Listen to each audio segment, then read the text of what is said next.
Hey guys, EST here with another great video on emergency home heating in case of a power outage or other similar winter storm where your normal methods of heating aren't available. This one I cover one specific model or method that you can do in case of an extreme emergency that absolutely will safely heat your house. Please do watch the entire video to the end for all the safety warnings and disclaimers. I mean, if you're like, oh, I got the gist of it. Yeah, but you want to do it safely. Watch till the end. Also, don't do this if there's a better method available. And hopefully you're watching this ahead of time, not shivering with a blanket over you watching this on your phone. But the funny thing is my last video got a ton of views during the Texas ice storm power outage, which, by the way, go watch that video. It's about, putting blankets up on the walls and, covering windows and abandoning certain outer rooms and how to keep the pipes from freezing and just, general steps that you should all do in case of a winter power outage. And then I do mention the different methods for heating, which the best method, better than anything in this video, is methanol gel chafers. You're just not going to beat that. They're what you put under the little, the buffet thingies, at, picnics to keep your, pulled pork warm. They're 75 cents a can. They burn for 2 hours, and the thermal output is between 400 and 500 watts. So hard to heat a whole house with that, and you're still burning oxygen inside, which is going to turn to carbon monoxide at some point, so you're going to need a detector. It's kind of inherently dangerous, and if you tip them over, you got an issue. But you can also burn diethylene glycol, which burns for 6 hours at a slightly lower thermal output, but that had an even more yellow flame. So, I burned them inside for 3 hours, and I didn't get any detectable carbon monoxide from 2 different detectors, but, you gotta heat your house for maybe 5 days, so who knows what'll happen after the first couple hours. So this new method I'm gonna show is just disclaimer, it's dangerous. You got a campfire right next to a building and this and that, but as far as general safety in case of an emergency, this is very safe. The design goes back decades. People do this all the time, and it's even more safe if there's snow all around. That said, don't do this unless it's an emergency. There's all kinds of heat and metals, and a lot of stuff could go wrong if you're not careful, if you're not watching it, and well, it'll explain itself, but I just had to put that disclaimer that I'm not telling people to just do this because it's fun. This is emergency only. Also, for the exact same reason, I'm not actually doing this in real life. Also, I think YouTube might take issue with that. Also, it's against fire regulations in my neighborhood. But wait, don't click off the video just yet, because my professional graphics department, which is just me, might as well use one of my 2 college degrees briefly. I put together the super high-tech simulation of your house. Look at that garage driveway, your dyed chocolate bark mulch and everything. Wow. The thing on the right is a window, which is what you're going to need. So I guess I have to begin with, why wouldn't you just start a campfire in the middle of your living room? This part's for the city folks. Well, smoke, carbon monoxide, wood doesn't burn cleanly like alcohol does, the risk of burning your house down. Many, many reasons don't do it. I have to say this because people did some really dumb stuff during the Texas power outage. But yeah, number one reason is smoke. It just doesn't burn clean enough to burn indoors.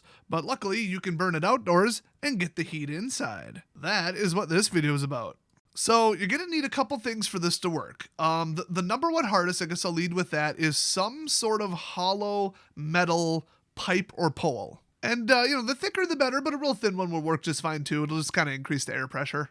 You'll actually get a similar airflow. Also, you can't use PVC because a campfire is 2,000 degrees-ish, and the melting point of PVC is between 200 and 500, so it's not even close. So you're going to need some kind of metal pipe. So while, okay, I don't have a metal pipe just sitting around, and the longer the better too, preferably 6 to 10 feet for safety. So where are you going to get that? Well, one, a swing set. So if you have a wooden swing set, well, that's a shame. Otherwise, if you got an old school one or can go down the street with the hacksaw. Did I mention this is only for emergencies? Because cutting up local park's playground is kind of against the law unless it's an emergency.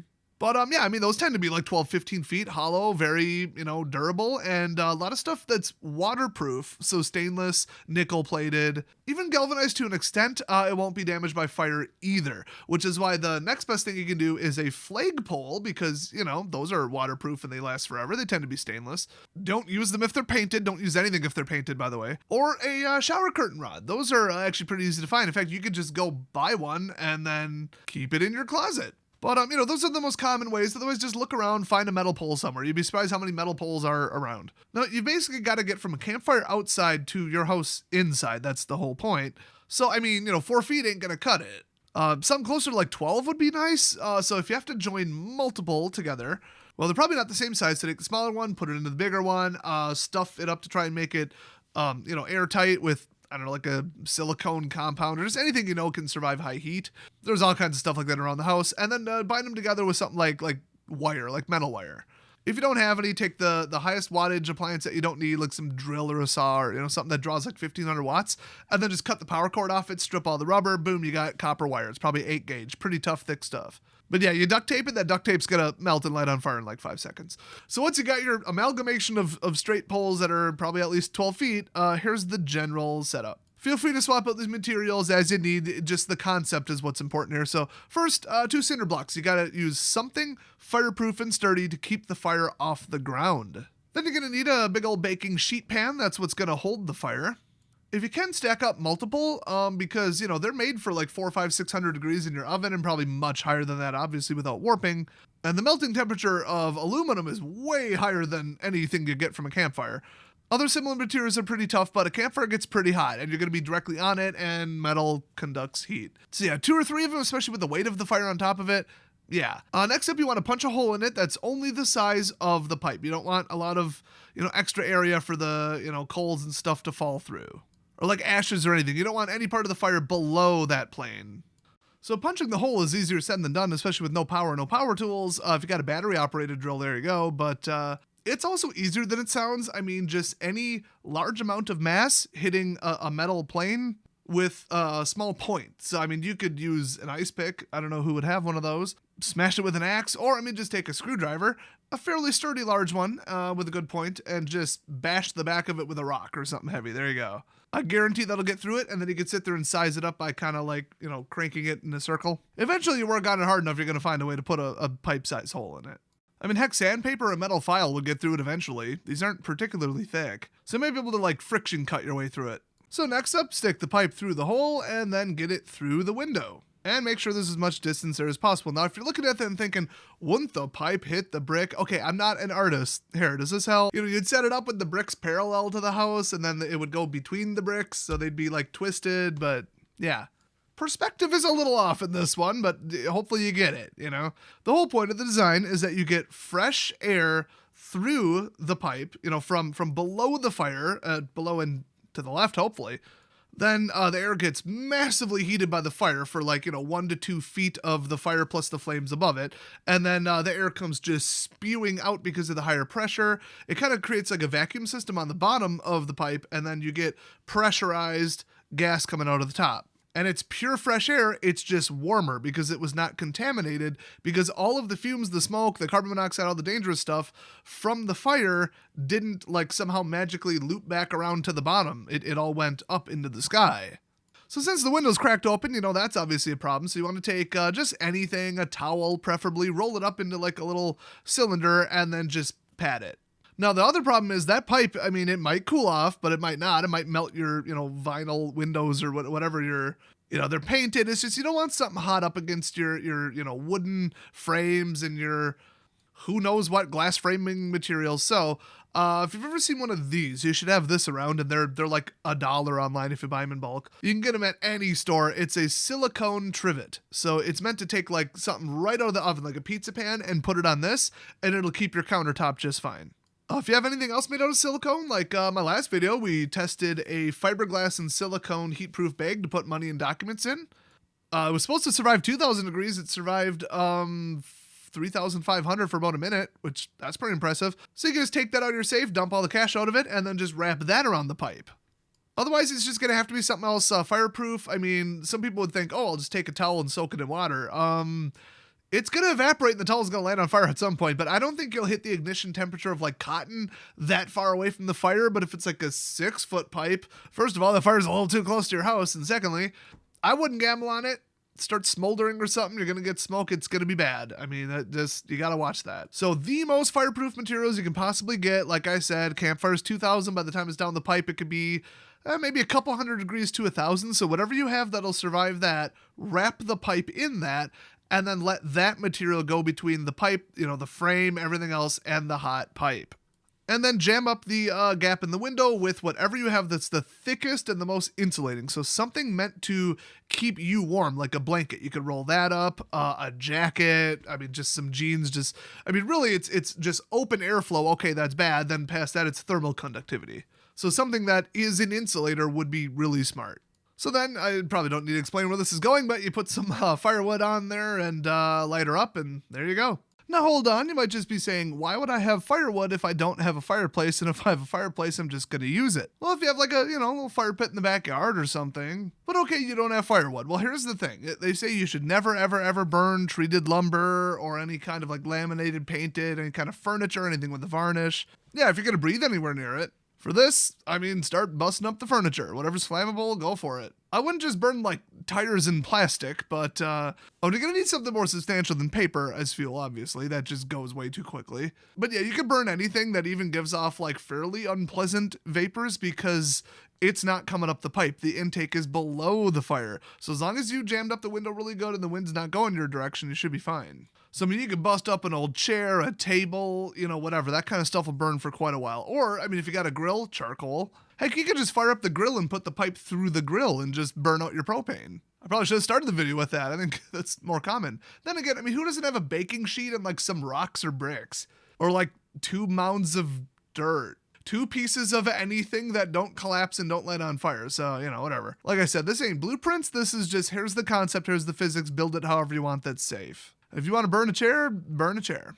So you might be thinking, okay, well, this seems safe enough. You insulate the pipe, keep the thermals away from it, block the window, keep it, as many feet as you can away from your house. And if there's snow, just build like a wall of snow there to stop the infrared. Because remember, it's not just hot air blowing off the fire, it's the infrared thermal radiation coming off the fire. That's actually the majority of when you're standing around a fire, what you feel. So you don't want to like start, melting your metal or vinyl siding or ruining your paint job just because you built, a campfire 5 feet from your house, which, to reiterate, build it as far away as you possibly can. If it's too close, it's not safe, unless you can put a barrier there. If you can basically build, like you got enough cinder blocks or just, like I said, snow, to build a whole wall between the fire and the pipe, and then you just put the pipe through the wall, well, there you go. You're pretty safe. You could use dirt, sand, whatever. Like if you only have a 5-foot pipe and it's freezing and you're all in trouble, then, well, get the shovel out.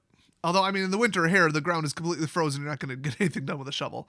But in Texas, it was only cold for a couple days. In theory, the ground wasn't frozen. But yeah, it's better to have the fire just really, really, really far away from your house and then preferably downwind of your house. So if you're going to choose, do we do it on this side of the house or that side of the house? Well, one, you don't want to light your grass on fire, so probably the driveway, which is why I made this diagram. But also, you don't want the wind blowing the flames and the heat and the hot air directly at your house, because you could light your house on fire, like I said, damage vinyl siding for sure. It is more than hot enough to do that, trust me. So as far away, potential barrier, or don't do it at all. And a snow wall is going to reflect that thermal stuff and kill the heat so easily. And you can build that in 15 minutes if the snow's kind of packy. Otherwise, just start making a big old mountain and just put the pipe through it. It's obviously going to start to melt it, but at a certain point, it won't have enough thermals to do it. And yeah, it'll cool it down a little bit, but you'd be surprised how well this works. In fact, let's just cut to some footage of somebody else who did this. 22 million views on this video, by the way. This is from Advoko Makes. It's where I kind of got the idea from, but I did adapt it to a not, inside out burning log finish design. Also, he pre-bent the pipe, which if you do that, if you just bend a pipe, you're going to kind of like flatten it out. You need like special machinery to do that, and you probably don't have it. Now, shower curtain rods that are already curved, now you got something. But do make sure they're not painted. I should back up. If you're like, I wonder if this is paint or if this is like a fake finish or if this is coated in some kind of waterproofing shellac or something that's going to burn the second that we put flame to it. Take a blowtorch, take a jet lighter, take a bunch of lighters, a candle, whatever you got, take it outside and just hold the pipe over it and see if, black smoke starts pouring out of it and just see if it looks like, paint is burning off. If it is, well, you're going to have a problem because that paint might start to burn on the inside. You might have to like extend it with something else or not use it or find a different pole. I don't know, but do worry about, stuff with treatments on it, any kind of polymer, any kind of paint job, anything like that. But yeah, as you can see, the airflow is just insane. Off of his design, he slept in it all night, and it worked. It was just fine. And there's just like zero chance of any kind of gas. I think at one point in the video, I'll actually link to it in the description. I think like his little fire tripod thing tipped over or something, and it actually got like dangerously close to the tent. Which is why I used, a sheet pan and cinder blocks for this. But if it all collapsed, all it would do is like, oh, now it collapsed. Okay, whatever. If you have it far enough away from your house and it's not round and it's not a log and the fuel can't roll, for lack of a better term, you should be fine. So this thing will just spew hot air. It'll be like running a couple thousand degree space heater, but all at once, and it just goes and goes and goes. Because remember, as long as you keep the fire going, the bigger it is, the more you're just gonna absolutely nonstop blast it. Now the average radiant heater, like something with a thermostat on it, it's gonna turn on and off and on and off, and it's like, oh well, it hit 67, oh better turn on, and then it'll turn off once it hits 70, for example. Well, this doesn't turn off unless the fire goes out, so it's absolute constant. So even if you put your hand over it, you're like, oh, this is like 1/3 the thermal output of my heater. Yeah, but it never turns off. So even like a 500 watt equivalent is probably enough to heat your whole house, pretty darn close. And it's probably going to be closer to like a 3,000 to 5,000 watt heater, which by the way doesn't even really exist outside of the industrial area, because your average household outlet can only do about 1,750 watts before the breaker pops. So more than likely it's going to start getting hotter than you're even comfortable with, which means you could just, move to a further away room, crack a window, stuff a wet rag into the pipe, and that would just stop the airflow, obviously. Try to partially restrict it with something fireproof, just to put back pressure and kind of adjust it. I mean, I wouldn't use like a postcard or something that'll light on fire, but a little piece of metal and some kind of way to hang it or something. But yeah, it's just going to be clean, cool outdoor air. There's no fumes, there's no smoke, nothing, because like I said, the intake is below the brick. So if your brain keeps telling you, oh, this looks so unsafe, no, I think smoke will get in, it just won't. Unless it blows in through the window because you didn't seal it very well with like a rolled up towel, well, yeah, then you get smoke inside your house. But like I said, it would be great if the wind wasn't blowing that direction, just saying. So set it up so the wind isn't blowing the fire and the smoke towards the window and towards your house, and the heat towards your vinyl siding. So I think I've stressed the safety of this video enough, and the functionality. Feel free to adapt it slightly. If you can build a platform out of something else fireproof to get the fire off the ground, great. If you got something other than bricks, great. If you got a different barrier to keep the heat away from your house, great. And if you have an idea for something other than a metal pipe, let me know. Because, I mean, anything else I can think of would melt, but we need the thermal conductivity through it to get into the air in the pipe. So nothing other than a metal pipe came to mind, but if you guys have heard of an alternative design, I'd love to hear it. So anything else I didn't cover, or any other questions, leave them in the comments section. I will reply as quickly as I can. Thanks for watching. Check out the other emergency heating videos and experiments and other cool stuff on this channel, and I'll see you guys next time.